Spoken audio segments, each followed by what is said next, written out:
بسم الله الرحمن الرحيم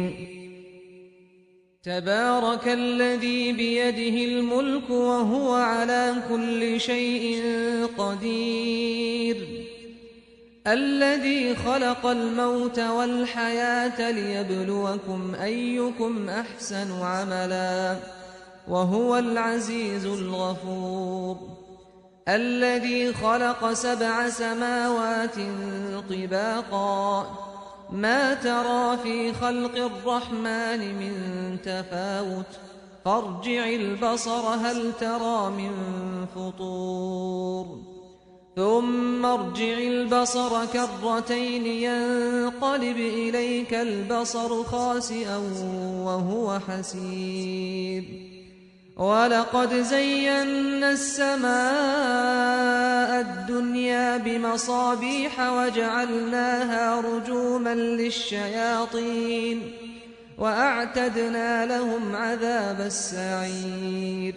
وللذين كفروا بربهم عذاب جهنم وبئس المصير إذا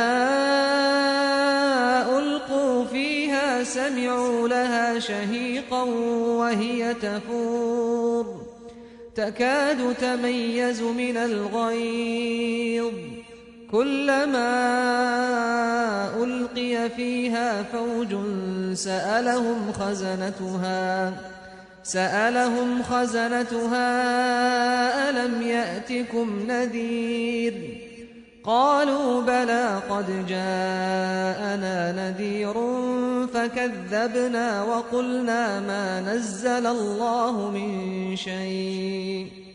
فكذبنا وقلنا ما نزل الله من شيء إن أنتم إلا في ضلال كبير وقالوا لو كنا نسمع أو نعقل ما كنا في أصحاب السعير فاعترفوا بذنبهم فسحقا لأصحاب السعير إن الذين يخشون ربهم بالغيب لهم مغفرة وأجر كبير وأسروا قولكم أو اجهروا به إنه عليم بذات الصدور ألا يعلم من خلق وهو اللطيف الخبير هو الذي جعل لكم الأرض ذلولا فامشوا في مناكبها وكلوا من رزقه وإليه النشور أأمنتم من في السماء أن يخسف بكم الأرض فإذا هي تمور أم أمنتم من في السماء أن يرسل عليكم حاصبا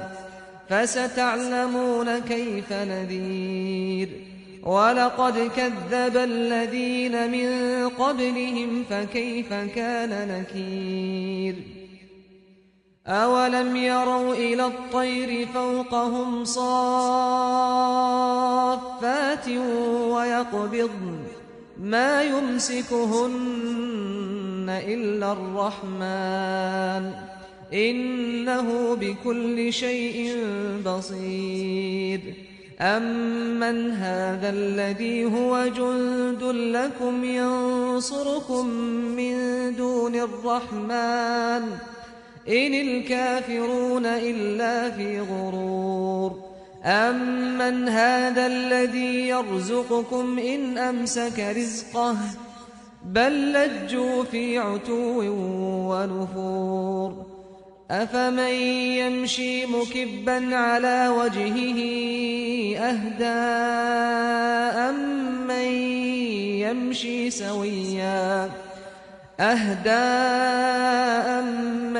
يمشي سويا على صراط مستقيم قل هو الذي أنشأكم وجعل لكم السمع والأبصار والأفئدة قليلا ما تشكرون قل هو الذي ذرأكم في الأرض وإليه تحشرون ويقولون متى هذا الوعد إن كنتم صادقين قل إنما العلم عند الله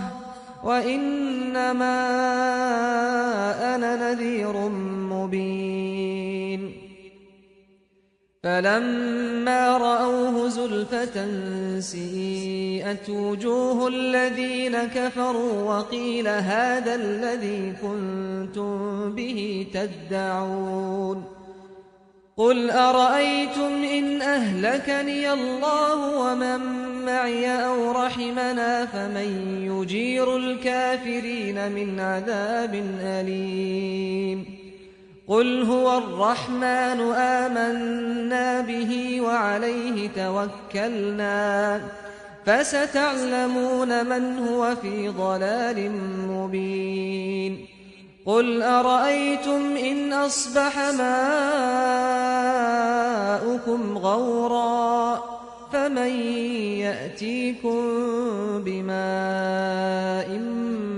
معين